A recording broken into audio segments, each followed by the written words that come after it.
Okay, isang mapagpalang araw ang bati sa inyo ni Pinoy Firearms Instructor, mga ka-trigger. At ngayon ay bibigyan na uli natin ng kasagutan ang katanungan ni Bobby Ubilas. So, maraming tanong si Bobby Ubilas. So, ang sabi niya, Boss, ano problema 1911, isang putok lang, hindi na mag-load, hindi na rin gumalaw slide para mag-load sana uli. Okay? So, yan ang katanungan niya. At bago natin sagutin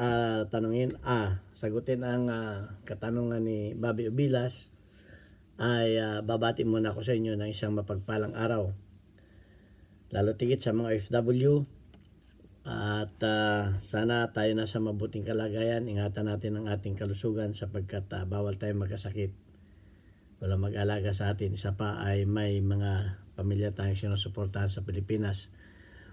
At ako'y nagpapasalamat sa patuloy na pagdami ng ating mga subscriber. Actually, 1,000 plus ang nadagdag sa ating mga subscriber within 28 days. At ang pakiusap ko lamang sa mga nanonood sa aking mga follower, huwag ninyong skip ang ating ads sapagkat nakakatulong yan sa ating mga beneficiaries. May 6 tayong estudyante na tinutulungan sa pag-aaral. Yan ay hindi ko mga anak dahil ang mga anak ko ay puro mga nakatapos na. Okay, at naisip ko na lamang na maging charity vlogger sa pamamagitan ng pagtuturong ito. At ang kinikita ko dito ay tinutulong ko rin naman sa mga estudyante. Okay, at kung may mga katanungan pa kayo, itanong lang ninyo at ating sasagutin. Yung mga tanong ninyo ay hindi ko lahat masasagot. Kumbaga, pinipili ko yung mga importante, saka yun lang ang ginagawa ko muna ng videos. Pero yan ay naka-line up na. Okay, puntahan natin ang katanungan ni Bobby Ubilas. Ubilas or Ubilas, isa sa ating mga masugid na taga-subaybay. At inspiring na maging gunsmith din. Palagay ko, gunsmith din ito si Bobby. So, biniripay ko sa kanya yung kanyang katanungan dahil ito ay mahirap sagutin. Unang-una, tinanong ko kung yung basyo ba na iwan sa loob ng chamber pagkatapos pumutok at mahirap pagkatapos pumutok, nag-stuck yung basyo sa loob at mahirap na uling ikasa. Yun ang sabi niya at sabi naman niya eksakto. So ganito ang nangyari. Pagputok, yung basyo hindi mag-eject dahil ang sabi niya mahirap na uling tanggalin. Ibig sabihin, sumikip yung basyo sa barrel. So pag sumikip yung basyo sa barrel, ang mangyayari niyan yung slide niya. Okay, maglalagay tayo ng isang basyo sa barrel. Kanya, i-resume natin. Ito naman ay ito ay naiputok na to. Itong basyo na to. Okay? So naiputok na itong basyo na to. Wala na to. So basyo lang 'yan. Ang nangyari niyan, yan. Ang nangyari niyan pagputok, di pumutok. Maglagay tayo ng isang dummy. Wala naman itong primer, dummy lang ito. Sinisiguro dati na safe tayo. Okay? Pagputok niya, dahil yung basyo niya ay naka-stack sa loob, so kumbaga sumikip, kumapit. Ang slide niya hindi naka-pull. Kasi kung nag-pull yan, ang mangyayari niyan ay double feed. Okay. Dali. Ang mangyayari niyan ay double feed. Okay. Pumutok siya. Babalik natin yung basyo. Yan. Dali Para maganda ang ating illustration. Para magkaunawan tayo. Kasi hindi tayo magkakaunawan. kung siya ay, dali, babalik natin yung, yan. Ngayon, kung siya ay halimbawa ay nagpull ang kanyang atras, ang mangyayari sa kanya ay double feed. Ito yung itsura ng double feed. Yan. Nakaganyan. May basyo dun sa loob at may bala na nakatutok siya dun sa puwet ng basyo. Magiging double feed siya. So, ang ginagawa ng ganyan, tatanggalin mo na yung basyo, yung magazine. At para mo matanggal yung basyo, ay ang nangyari sa kanya, pumutok, pero hindi nag-double feed. Ang ibig sabihin, kaya hindi nag-double feed ay dahil nga matigas yung hindi naka-atras ng sagad, bumalik ulit yung slide. So hindi na ngayon nag-load. Nandun pa rin yung basyo dahil matigas yung umistak yung basyo. So ang gagawin mo ngayon diyan igaganon mo. Hawakan mo dito, igaganyan mo para matanggal yung basyo. So ang ibig sabihin niyan babaklasin natin ito. Ang ibig sabihin niyan, sikip. Kailangan mong it's either na ihuning mo o chichikin mo ang iyong barrel. Una-una mong chichikin diyan ay barrel. So tatanggalin natin ang barrel at ituturo ko rin sa inyo ang tamang pag-check ng barrel. Dahil hindi basta-basta hinuhuning ang barrel. Kung masikip ang bala mo sa barrel, dapat mong ihuning. Ito, ganito. Ganito ang pag-check ng dapat magiging maingat kayo. Kasi kung ang barrel ninyo ay sobra na sa luwag, lalong sisikip yan. Mag-i-expand lalo yan. So, kukuha tayo ng isang bala. Yan. Kukuha tayo ng isang bala. At itong bala na ito ay ito ay live ito. Bagong bala at titingnan natin kung ito ay nakapantay dito. Okay? Pag yan ay medyo umangat na ganyan, ibig sabihin yan ay sikip. Sikip yan. Ngayon, papasok lamang yan pagka inano na ng slide. Papasok lang yan. So, chichikin ninyo kung isa-isa na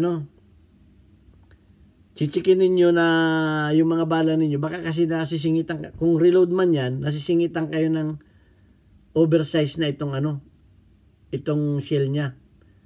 Oversize na yan. So, sikip yung sikip yung basyo. Sikip yung bala ninyo sa chamber.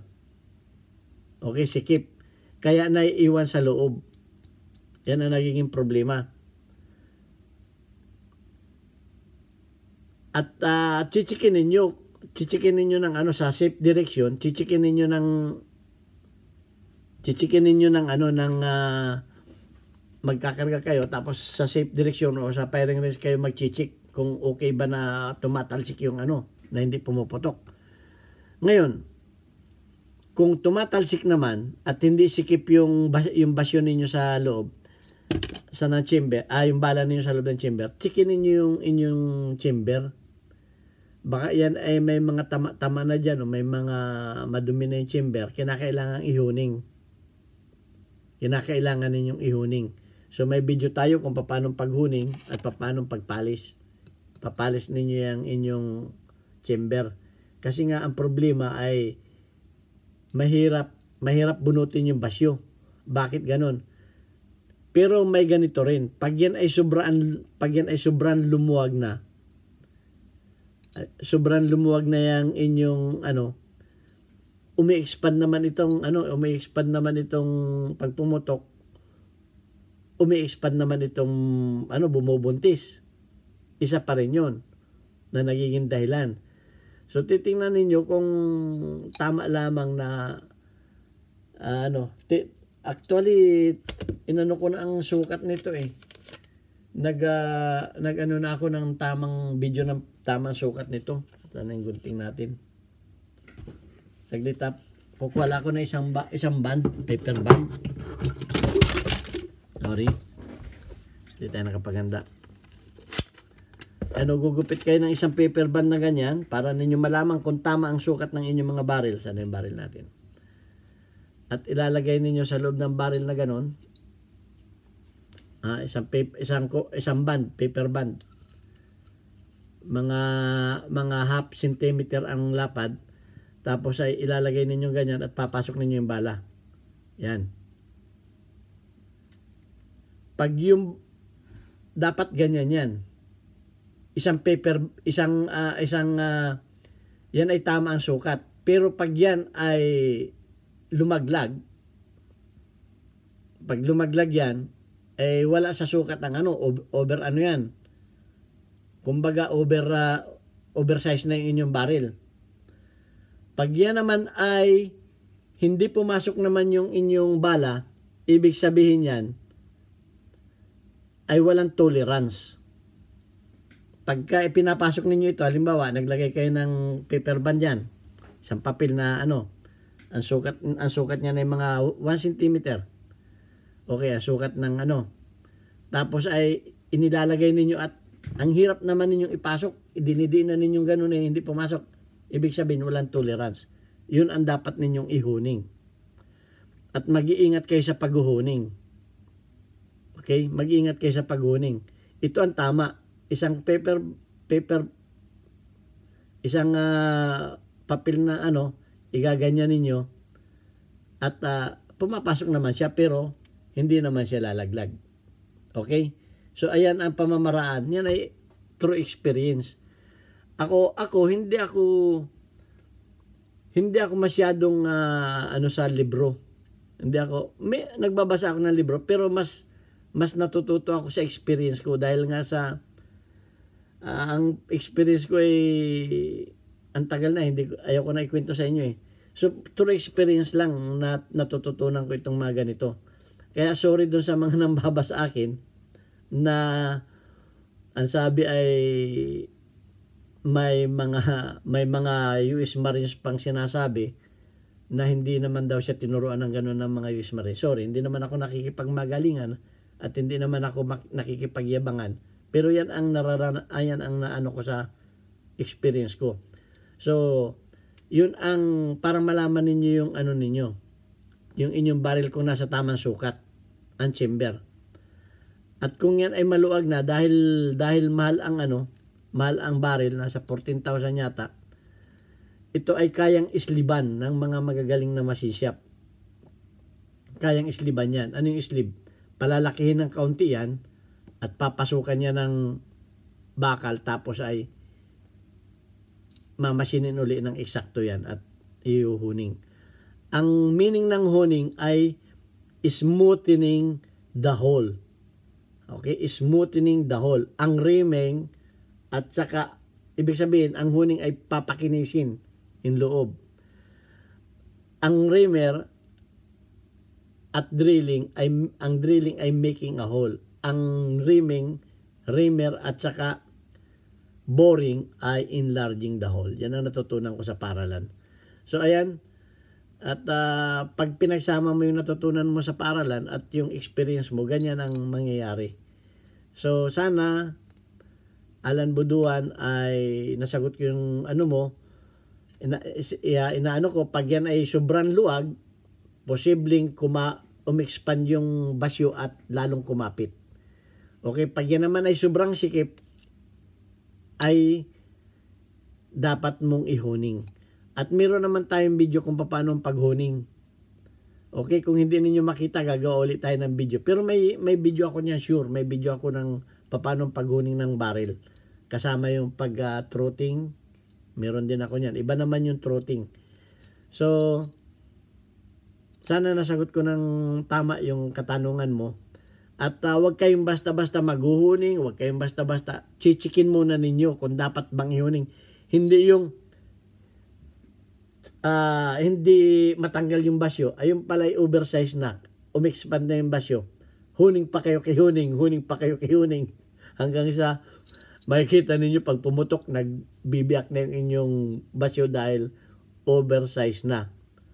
Overhoning na. Okay, so ayun. Hindi man ganun. Dapat chichikin muna ninyo kung dapat bang ihuning o dapat na kayo magpalit ng barrel o dapat ninyong paisliban yung inyong yung inyong barrel. So ayan ang at dapat din na yung puwet ng inyong basyo ay pantay dito. Nakapantay dito.